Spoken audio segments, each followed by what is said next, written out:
민수기 7장입니다. 민수기 7장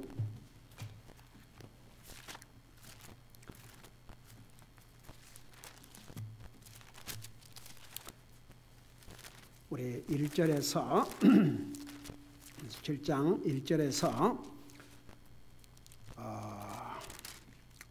6절까지 5절까지 우리 같이 읽겠습니다.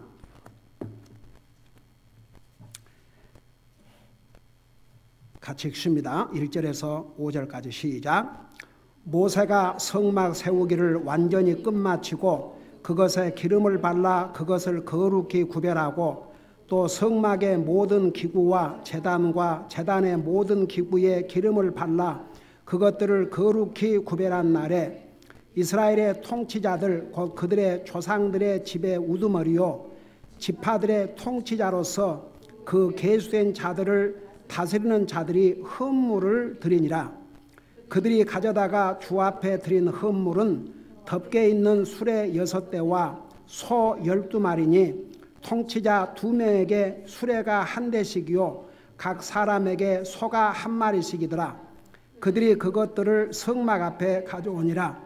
주께서 모세에게 말씀하여 이르시되 그것을 그들에게서 받아 그들이 회중의 성막에서 섬기는 일을 하게 할지니라.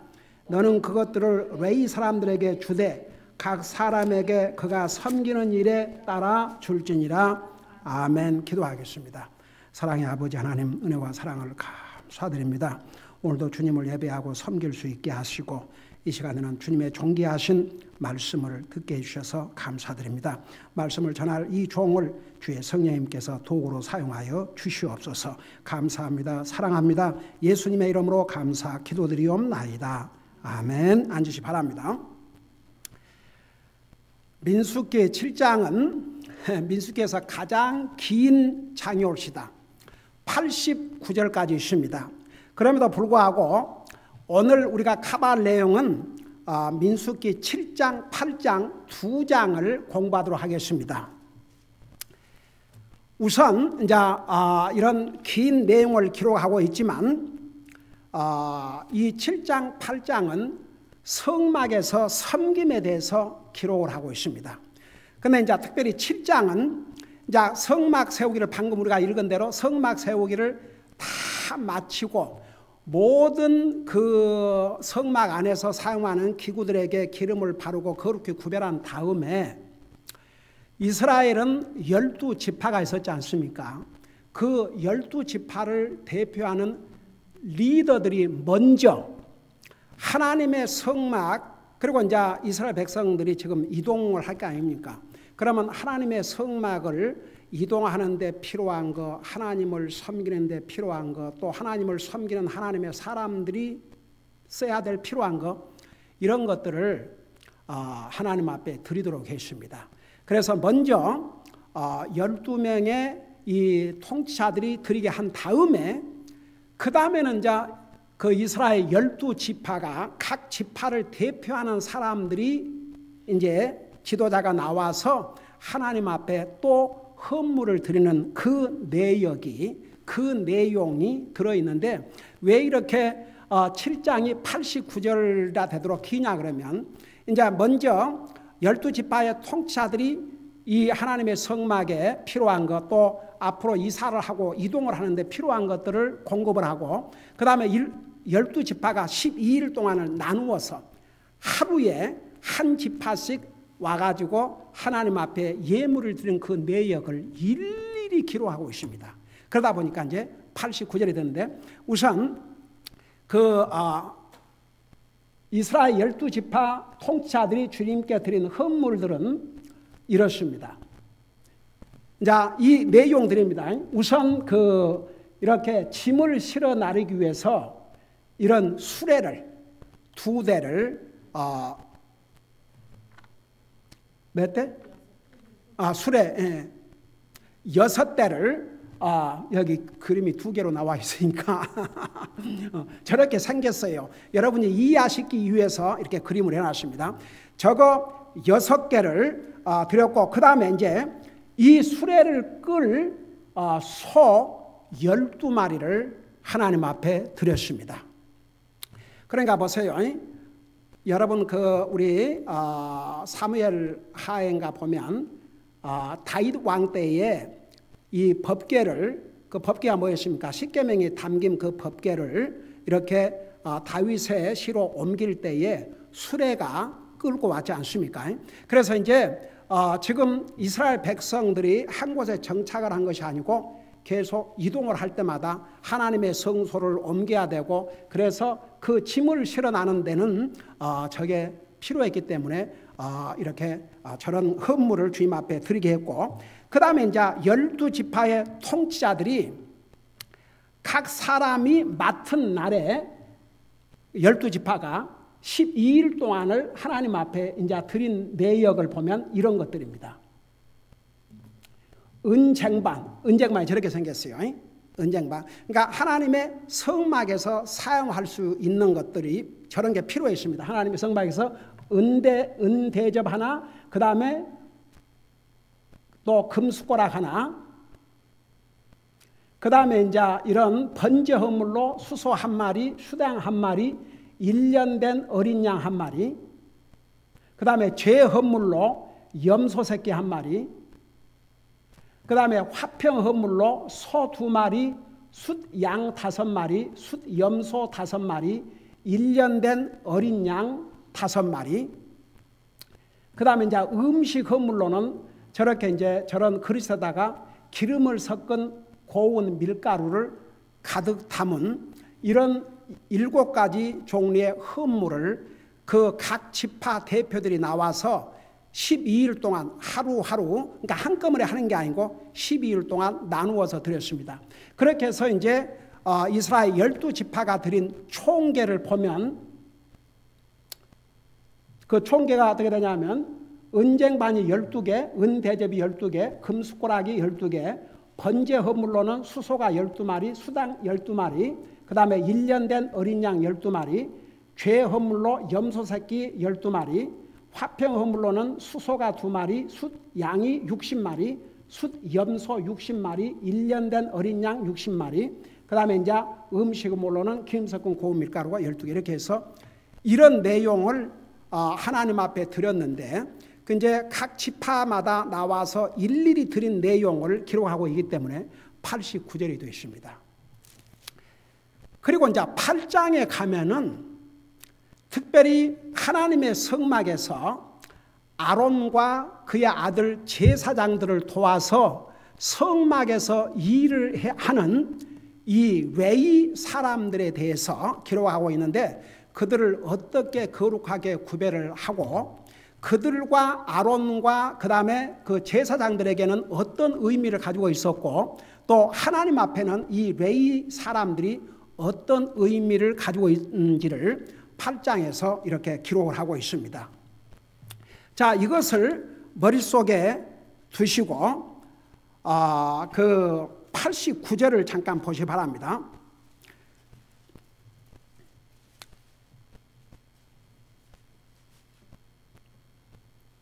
그 89절에 보면, 그러니까 그 7장이 길긴 하지만 지금 하나님 앞에 이렇게 12일 동안 먼저 이스라엘 통치자들이 드린 헌물들과 그 다음에 12일 동안 나누어서 각 지파말로 지파별로 드린 헌물들의 내역을 이렇게 다 12일 날로 나누어서 기록하다 보니까 이렇게 이제 긴 절이 됐죠. 그런데 89절에 보면 이런 내용으로 마무리를 하고 있습니다. 모세가 회중의 성막에 들어가서 그분께 말씀을 드리려 할 때에 증언궤에 있던 궁율의 자리로부터, 자,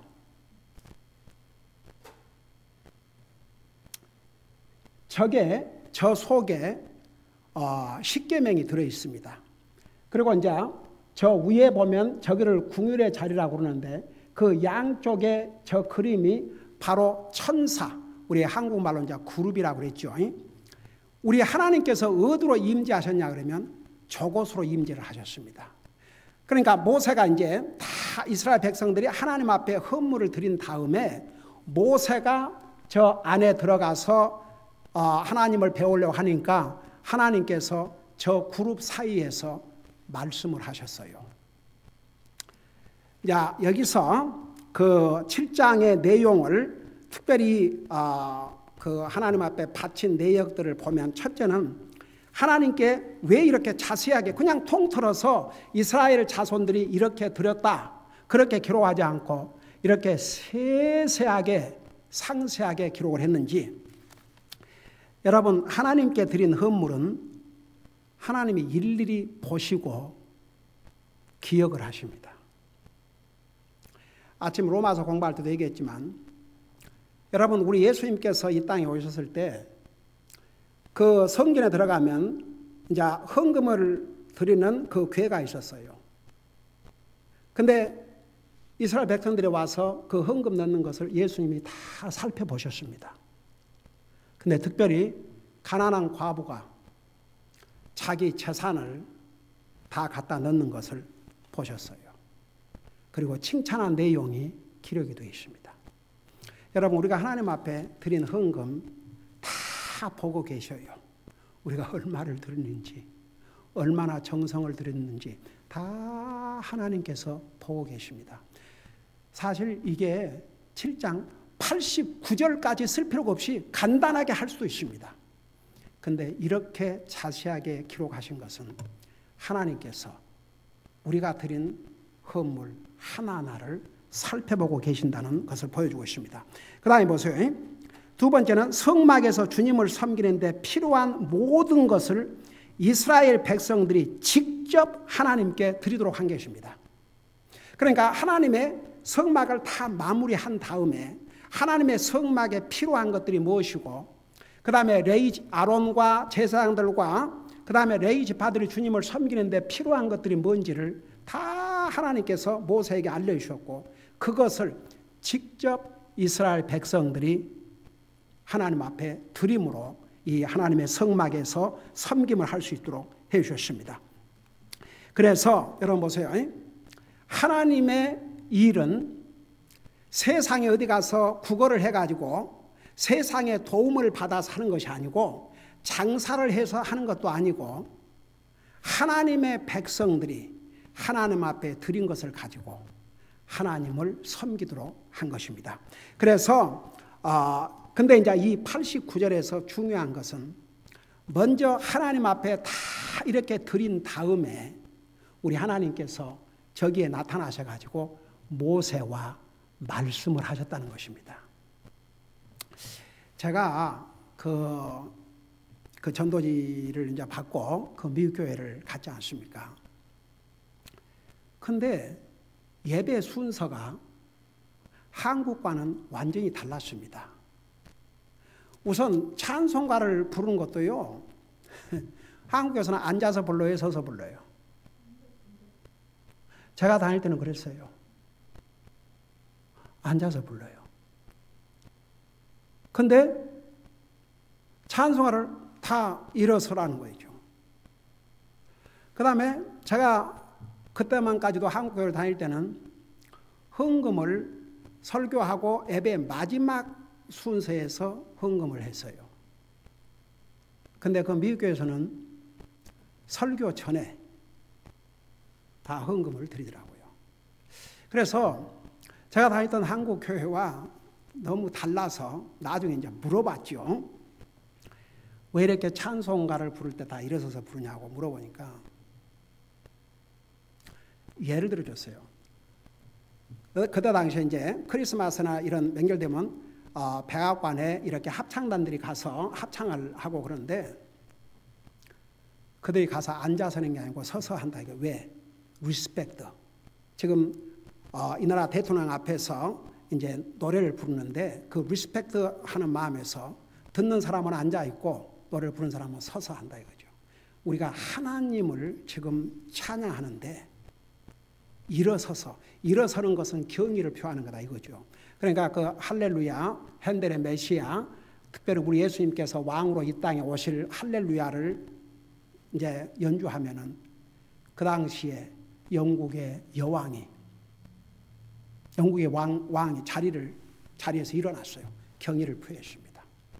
그때가 여왕인지 왕인지는 잘 모르겠지만 하여간에. 그래서 지금도 세계 각처에서 믿는 사람이다 안 믿는 사람 관계없이 그 곡이 울려 퍼질 때는 그 내용이 뭐냐 그러면 예수님께서 왕으로 이 땅에 오실 것을 찬양하는 것이기 때문에 그 왕으로 오신 주님에게 그 경의를 표하기 위해서 자리에서 일어났다는 것입니다. 일어나는 것입니다. 그래서 우리가 하나님을 찬양하는데 일어서서 하나님 앞에 경의를 표하고 찬양하는 것은 너무나도 당연한 자세다 이거죠. 여러분 그 자세가 참 중요한 거 아십니까? 여러분 하나님이신 예수님도 이 땅에 오셔서 무릎을 꿇고 기도하셨다고 했어요. 사도 바울이 그 파선한 다음에 모래 그 바닷가에서 무릎을 꿇고 기도했다고 했습니다. 물론 신체적으로 무릎을 꿇기가 어려운 사람은 모르지만 이 무릎을 꿇는다는 것은 하나님 앞에 지극히 자기를 낮추는 겸손한 자세입니다. 우리는 하나님 앞에 무릎 꿇는 게 조금도 어려워서는 안 됩니다. 이지해야 됩니다. 저는 걷는 때를 제외하고는 항상 기도할 때, 이제 밥 먹을 때 기도를 제외하고는 제 개인적인 기도할 때는 항상 무릎 꿇고 기도를 합니다. 그래서 그 자세가 참 중요한 것 같아요. 그 다음에는 이제 헌금을 설교 전에 하는 거예요. 그래서 그것도 나중에 궁금했으면 물어봤어요. 그랬더니 예배는 드리는 것이다. 우리의 몸을 드리고 우리의 물질을 드리고 먼저 하나님 앞에 드리고 난 다음에 하나님의 말씀을 듣는 게 바른 자세이기 때문에 보세요. 여기에 하나님 앞에 모든 헌물을 드린 다음에 주님께서 모세에게 말씀을 하셨습니다. 그 다음에 이제 8장에 가면 이 레위 사람들은 제사장들이 아닙니다. 똑같은 레위 지파, 아론도 레위 지파예요, 아니에요? 레위 지파입니다. 그럼에도 불구하고 특별히 아론과 그의 아들들, 그의 자손들은 제사장의 직분을 줬지만 나머지 레위 사람들은 이 하나님의 성막에서 이 아론과 그 제사장들을 돕는 사역을 했습니다. 그러니까 보세요. 이게 아주 중요합니다. 다 제사장으로 부름받지 않았습니다. 이스라엘 백성들 가운데. 심지어 레위 사람들 중에서도 아론과 그의 아들들만 제사장으로 부름을 받고 나머지 레위 사람들은 하나님의 성막에서 주님을 섬기는 아론과 그 제사장들을 도와서 모든 사역을 했습니다. 가령 예를 들어서 짐을 옮긴다든지 짐승을 사람들이 이제 하나님 앞에 잘못하고 짐승을 가져와서 헌물로 드릴 때에 그거 다 여러분 가죽을 벗기고 죽이고 피를 흘리고 그것을 어떻게 대제사장은 아론 한 사람이고 그 아들들 몇 명의 제사장이 어떻게 그 일을 합니까? 그러니까 나머지 레위 사람들이 그런 일들을 다 도왔습니다. 좌우지간 뭐 굳은 일, 좋은 일, 뭐 이런 뭐 심부름 해야 되는 일, 별별 일들을 다 이 레위 사람들이 도왔습니다. 근데 이 레위 사람들이 하나님의 성막에서 하나님을 섬기는 일에 절대적으로 필요한 주님의 귀한 일꾼들이었습니다. 아론과 제사장들에게 없어서는 안 될 귀한 일꾼들이었습니다. 그래서 이 8장에는 이 레위 사람들을 정결하게 구별을 시켜서 하나님을 섬기게 했는데 이들은 주님 앞에 어떤 의미를 가지고 있고 아론과 그 제사장들에게 어떤 의미를 가지고 있는지를 자세하게 설명을 하고 있습니다. 자, 그걸 잠깐 생각하면서 여러분 8장을 보시기 바랍니다. 8장 5절부터 보세요. 5절 보니까 주께서 모세에게 말씀하시되 이스라엘 자손 중에서 레위 사람들을 취하여 그들을 정결하게 하라.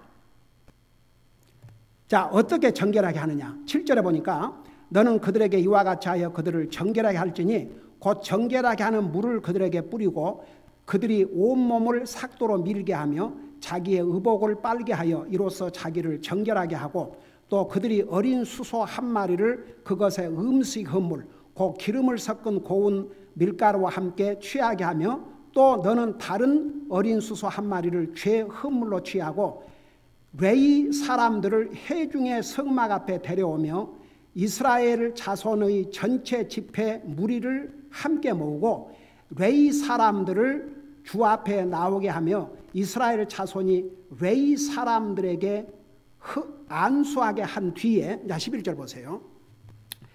아론이 레위 사람들을 이스라엘 자손의 헌물로 주 앞에 드릴지니 이것은 그들이 주를 위해 섬기는 일을 집행하게 하랍니다. 자 보세요.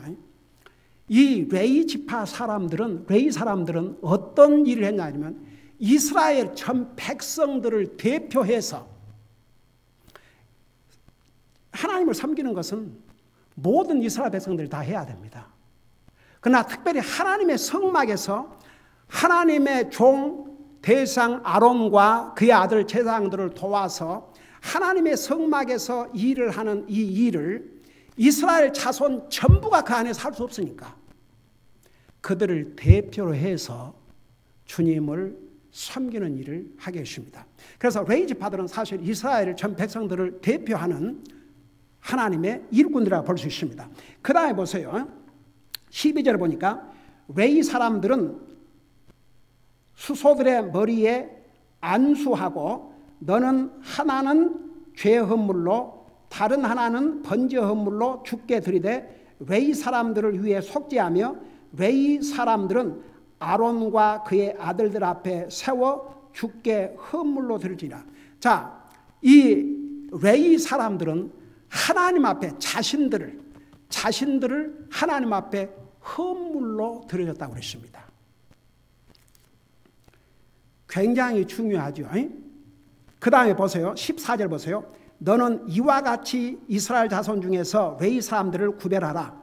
그리하면 레위 사람들이 내 것이 되리라. 그래서 레위 사람들은 하나님과 어떤 관계를 갖고 있냐면 하나님의 것으로 딱 구별을 시켰습니다. 그리고 나서 15절 보세요. 그 뒤에 레위 사람들이 들어가서 회중의 성막에서 섬긴 일을 하리니 너는 그들을 정결하게 하여 그들을 헌물로 드리라. 16절 그들은 이스라엘 자손 중에서 내게 전적으로 바쳐진 자들이니라. 모든 태를 이으는 자들 곧 온 이스라엘 자손 중에서 처음 난 자들을 대신하여 내가 그들을 내게로 취하였나니. 17절 이는 이스라엘 자손 중에서 처음 난 것은 사람이든지 짐승이든지 다 내 것이기 때문이라. 내가 이집트 땅에서 처음 난 모든 것을 치던 날에 내가 나를 위하여 그들을 거룩히 구별하였노라. 내가 이스라엘 자손 중에서 처음 난 모든 자를 대신하여 레위 사람들을 취하였느냐. 잘 들어보세요. 여러분 430년 동안 이집트에서 종사를 하던 이스라엘 백성들을 하나님께서 데리고 나오시기 전에 그 바로 왕이 이스라엘 백성들을 빨리 내모르지 않으니까 10번의 재앙을 내렸지 않습니까? 그 10번째 재앙이 뭐냐 그러면 이집트 사람들로서는 왕으로부터 백성, 종들에게까지 하다못해 짐승까지 첫 새끼를 다 죽이는 재앙을 내렸습니다. 근데 이스라엘 백성들은 그때에 죽임을 면했어요. 그 첫 새끼들이. 왜냐하면 미리 알려주셨습니다. 양의 피를 문설주에다 발라놓으면 죽음의 사자가 그 피를 보고 넘어간다고 그랬습니다. 그래서 이스라엘 백성들로는 사람들이나 짐승이나 첫 새끼들이 죽음을 면했습니다. 죽음을 당하지 않았습니다. 다 살았습니다. 그래서 사실은 그 일 다음부터는 이스라엘 백성의 사람들의 첫 자식들, 첫 자식, 그리고 짐승의 첫 새끼는 다 주님의 것이라고 그랬습니다. 그러면 이제 가령 사람으로서 첫 자식을 주님 앞에 드린다는 의미가 뭔지 아십니까? 죽이는 것입니다. 제물로 드린다고 말은 죽이는 것입니다. 근데 그 대신에 짐승을 주님 앞에 드리도록 그렇게 하나님께서 하셨고, 이 경우는 레위 사람들을 이스라엘 사람들로서 첫 자식, 그 다음에 첫 짐승의 새끼를 대신해서 레위 사람들은 하나님을 섬기는 일꾼들로 바쳐진 사람들이라 그랬습니다. 그래서 이 레위 사람들에게는 이게 보통 중요한 의미가 아닙니다. 그래서 이 레위 사람들을 거룩하게 구별하라고 그랬습니다. 그 다음에 이제 마지막으로 19절, 특별히 이 레위 사람들이 대제사장인 아론과 그의 아들들인 제사장들에게는 어떤 의미를 가지고 있는지를 19절에서 이렇게 말씀하고 있습니다. 내가 이스라엘 자손 중에서 레위 사람들을 아론과 그의 아들들에게 예물로 주어 회중의 성막에서 이스라엘 자손의 섬기는 일을 하게 하고 또 이스라엘 자손을 위하여 속죄하게 하였나니 이것은 이스라엘 자손이 성소에 가까이 올 때에 이스라엘 자손 가운데서 재앙이 없게 하려 함이라. 자, 이 레위 사람들을 아론과 그의 아들들에게 예물로 주어서 회중의 성막에서 이스라엘 자손을 섬기는 일을 하겠다고 했습니다. 자, 아까 서두에서 얘기했죠. 여러분, 그 엄청난 그 하나님을 성소에 섬기는 사역을 아론과 그의 아들들 갖고만 안 됐습니다. 그러니까 아예 이 레위 자손들을 하나님을 섬기는 하나님의 종 아론과 제사장들에게 선물로 주셨습니다. 그래서 평생을 이 제사장들의 하나님의 사역을 돕도록 하는 돕는 일을 하게 하셨습니다. 자, 그래서 보세요. 근데 그 19절에 이런 내용도 있어요. 또 이스라엘 자손을 위하여 속죄하게 하였나니, 동시에 이스라엘 사람들을 대신해서 이스라엘 사람들이 그 다음에 혹시라도 성소에 가까이 올 때에 이스라엘 자손 가운데 재앙이 없게 하려 함이라. 그러니까 혹시라도 이스라엘 자손이 하나님의 그 성막에 가까이 오면 안 되지 않습니까? 근데 모르고 가까이 올 때라도 죽음을 면할 수 있는 길은 바로 이 레위 자손들 때문에. 그래서 이스라엘 자손을 위해서 이 레위 사람들이 속죄의 헌물로 사실 바쳐진 것입니다. 그래서 레위 사람들은 이렇게 중요한 의미를 가지고 있습니다. 자, 봐요. 오늘날 주님의 사역에도 이 레위 사람들과 같은 돕는 사람들이 절대적으로 필요합니다. 여러분 보세요. 목사가 주의 종으로 부름받았는데 모든 사람들이 주의 종으로 부름받은 것이 아닙니다. 모든 사람들이 선교사로 부름받은 것이 아닙니다. 그러면 목사나 하나님의 교회를 목회하고 하나님의 선교사하고는 선교사로 부름받은 주의 종들을 도와서 일을 하는 일꾼, 바로 그 성도들이 얼마나 중요하다는 거 우리가 볼 수가 있습니다. 여러분, 실제로 신약 성경에서 그래서 보세요. 이렇게 돕는 일꾼들, 주님의 종의 사역을 위해서 주님의 몸된 교회를 통해서 돕는 일꾼들이라고 해서 주의 종이 아니고 일꾼들이라고 해서 가볍게 볼 일이 아닙니다. 사실은 주의 종을 도와서 주님의 사역, 교회의 사역, 하나님의 사역을 하는 그 일꾼들이 하나님 앞에 얼마나 중요하고 소중한 일꾼들인 줄 압니까? 레위 사람들과 같습니다. 그들은 하나님 앞에 특별히 바쳐진 주의 것이라고 했습니다. 여러분, 나와 여러분, 제가 목사지만 여러분 같은 또 성도입니다. 구원받은 하나님의 자녀로서. 성경은 고린도전서 6장 19절에 너는 내 것이라고 했습니다. 여러분은 그리스도의 일꾼들입니다. 여러분, 직접 눈으로 보세요. 고린도전서 12장 28절을 잠깐 보시기 바랍니다. 신약성경 고린도전서 12장 28절을 보세요.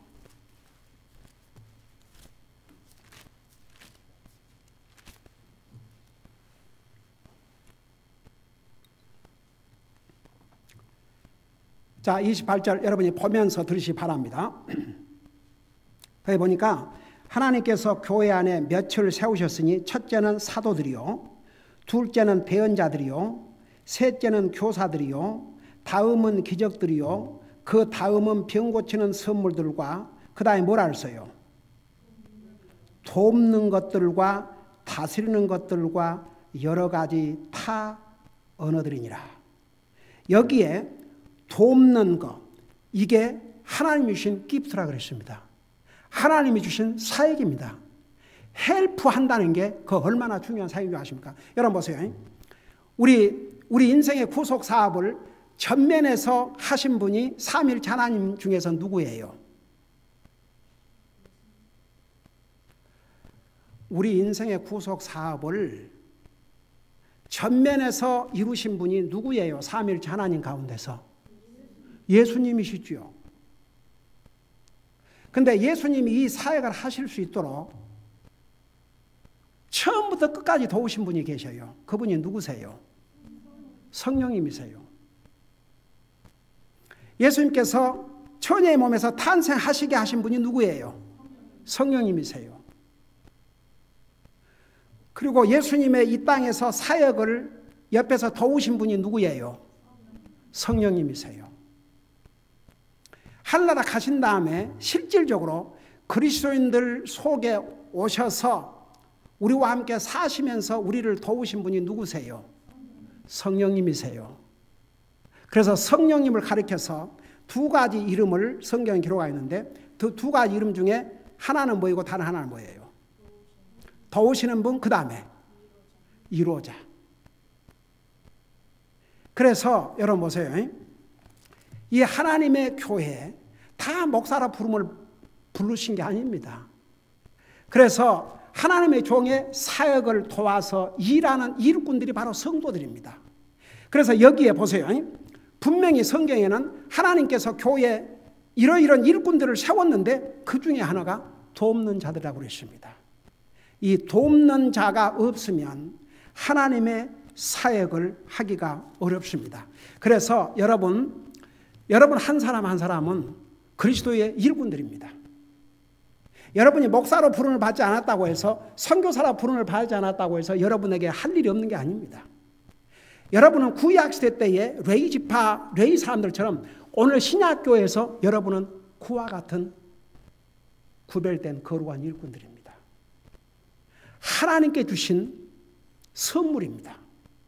그래서 여러분들이 하는 일이 얼마나 중요하다는 것, 하나님의 교회 사역에 절대적으로 필요한 일꾼들이 바로 여러분들입니다. 성도들입니다. 여러분 그런 면에서 목사로 부르는 게 중요하고 목사는 그 사역을 그 목사로 부름을 받았다는 것뿐이고 그래서 목사는 가리키고 리드하고 감독하고 이것이 일이고 여러분은 성도로서 이 하나님의 사역을 도와서 주님을 섬기는 게 이게 하나님이 주신 선물이요 교회에 절대적으로 필요합니다. 그래서 고린도서 4장 1절에 보면 우리는 다 그리스도의 일꾼들이라고 했습니다. 여러분 한 사람 한 사람이 구약 시대 때에는 이 없어서는 안 될 레위 사람들과 같은 그런 하나님의 일꾼들이 옵시다. 자, 그러면 오늘 7장 8장에서 우리에게 주신 교훈 두 가지를 하고 마치겠습니다. 첫째는 7장에서는 하나님 앞에 바치는 것인데 이 바치는 자세가 얼마나 중요한지 몰라요. 제가 수없이 얘기했지만 한 가지 다시 한번 여러분들에게 얘기하고 싶은 것은 여러분 예배는 드리는 것입니다. 바치는 것입니다. 바침이 없으면 예배가 아닙니다.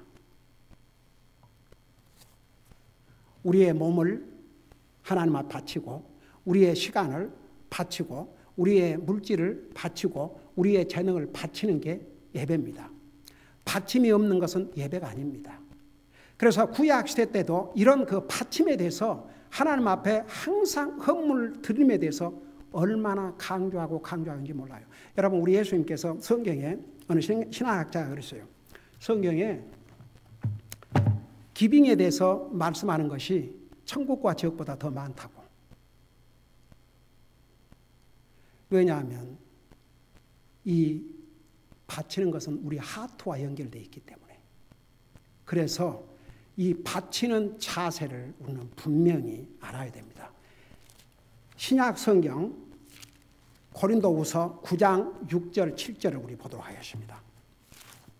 고린도후서 9장 6절 7절은 두 가지 하나님 앞에 바치는 자세에 대해서 말씀을 하고 있습니다.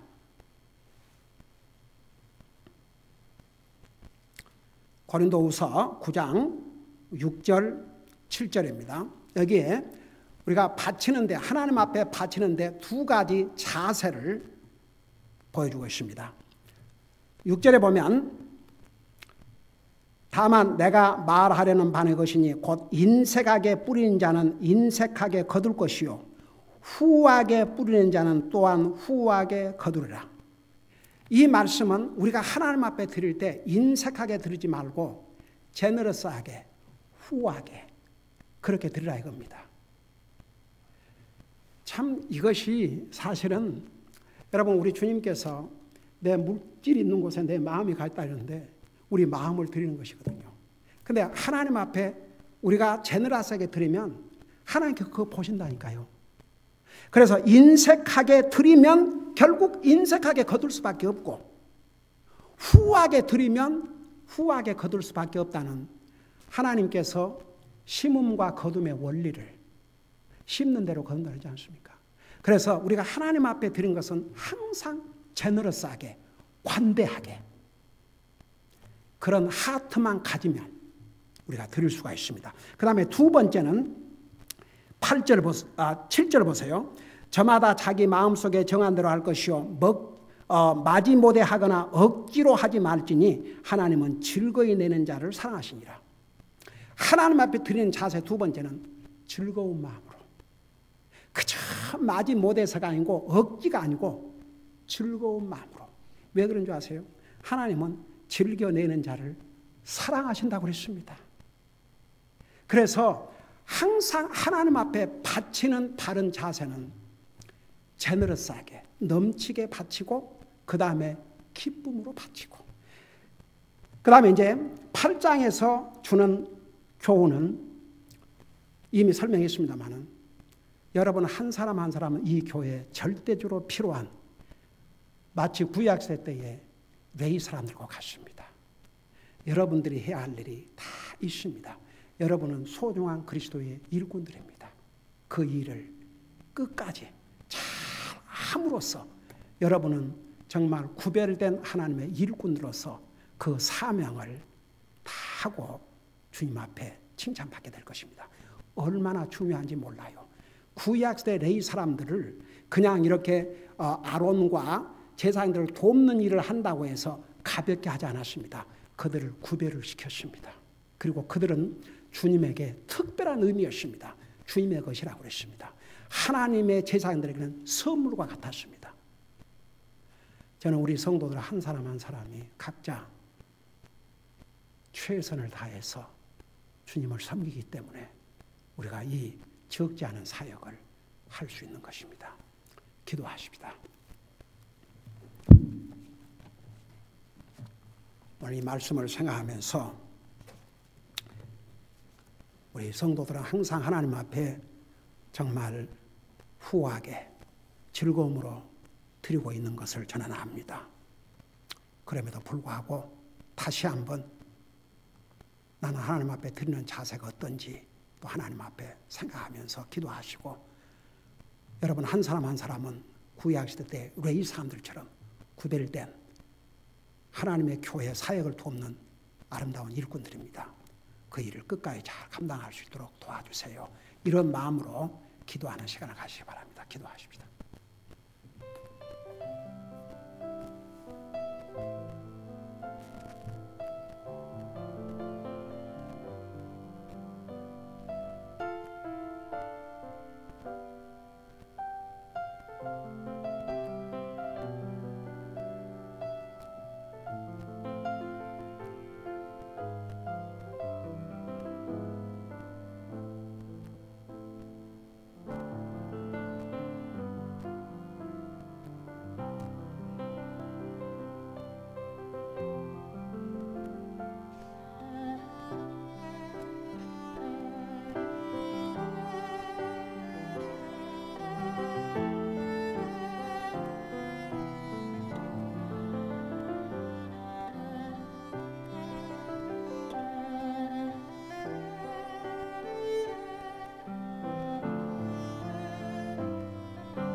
사랑의 아버지 하나님, 오늘도 우리를 주님의 전으로 인도해 주셔서 살아계신 주님을 예배하게 하시고 또 주님의 존귀하신 말씀을 배우게 해주셔서 감사드립니다. 오늘 주신 말씀 우리의 삶에서 프랙티스함으로 우리 하나님 앞에 영광 돌려드리고 우리 자신에게 복이 되게 하여 주시옵소서. 계속 주님의 교회를 지켜주시고 주님의 교회당을 지켜주시고 우리 사랑하는 성도들의 믿음과 생업과 건강과 안전들을 지켜주시고 저들의 필요한 모든 것 주님 놀라운 은혜로 공급하여 주시옵소서. 또 우리 교회가 지원하고 있는 성산 가족과 성도들, 우마냐 목사님과 가족과 성도들 건강을 지켜주시고 필요한 모든 것 주님 놀라운 은혜로 공급해 주옵소서. 이어서 있을 성도의 교제를 통해서도 우리 주님 앞에 영광 돌려드리게 도와주옵소서. 저 진이 자매 주님께서 불쌍하게 해주시고 그의 건강을 회복시켜 주시옵소서. 감사합니다. 사랑합니다. 예수님의 이름으로 감사 기도드리옵나이다. 아멘.